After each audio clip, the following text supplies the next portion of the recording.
ఏ ఈ అమ్మాయి మాంగారికి క్యాన్సర్ వచ్చింది. 3 నెలలు నేను రాజమండ్రి హాస్పిటల్ రోజు వెళ్ళి వైద్యం చేయించాను. ఈ అమ్మాయి 3 వారానికి 10 రోజులు వచ్చి కూడా చూడడానికి హలో అంతే. వీళ్ళు సేవ చేశారటండి తల్లికి. నా కొడుకు 24 గంటలు నా సేవ చేస్తుంటే ఏడుస్తూ ఉన్నారు వీళ్ళు. వారం రోజులకి 1 గంట సేవ చేసేవాడు కదా నా కొడుకు, వాళ్ళ కొడుకు. వీళ్ళు నా మీద పెద్ద ప్రేమ వలబోసేస్తూ ఉన్నారు. పిచ్చివాళ్ళారా అన్నీ గుర్తున్నాయి అయ్యా. గతంలో సార్ మనస్పర్ధలు వచ్చాయి చెప్తున్నాను చూసారు మీకు.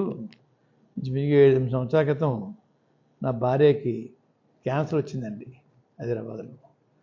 సర్జరీ చేయించానండి. 15 days హాస్పిటల్లో ఉన్నామండి.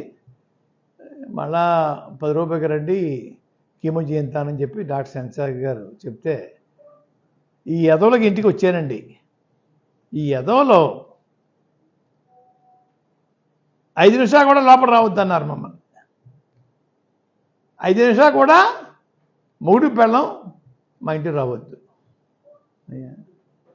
ఇది వారి ఆదేశం అండి. వీళ్ళు మా మీద ప్రేమ చూపిస్తున్నారా? తప్పు తప్పు తప్పు. రోజు నా చిన్న కొడుకే నాకు సేవ చేస్తూ ఉన్నాడు. రోజు నా చిన్న కొడుకే నాకు సేవ చేస్తూ ఉన్నారు. కాళ్ళు కూడా నొక్కి రాత్రి నేను పడుకున్న వరకు కూడా సేవ చేస్తూ ఉన్నారు. అయ్యా మాకు నా కొడుక్కి నాకు మనస్పర్ధ పెంచి దూరం చేస్తే వాళ్ళ గడపకు వస్తానమ్మని చెప్పి అనుకుంటున్నారండి. చేస్తే ఈ జన్మ కదా ఎన్ని జన్మలు ఎత్తినా కూడా గుమ్మం ఎక్కను.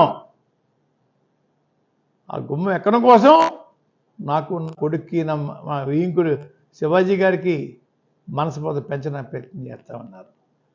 అది ఆపండి, తప్పు. ఇటువంటి కుళ్ళు రాజకీయాలు, కుళ్ళు మనస్తత్వాలతోటి ఎంతకాలం జీవిస్తారని అడుగుతా ఉన్నా నేను.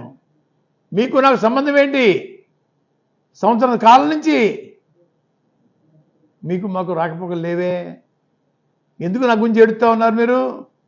బిందులు కళ్ళ నీళ్ళు గచ్చేస్తా ఉన్నారే. నా కొడుకు రాజకీయాలు రావటం వాళ్ళకి కంటికి చూడలేకపోతున్నారు. ఆ కంటితోటి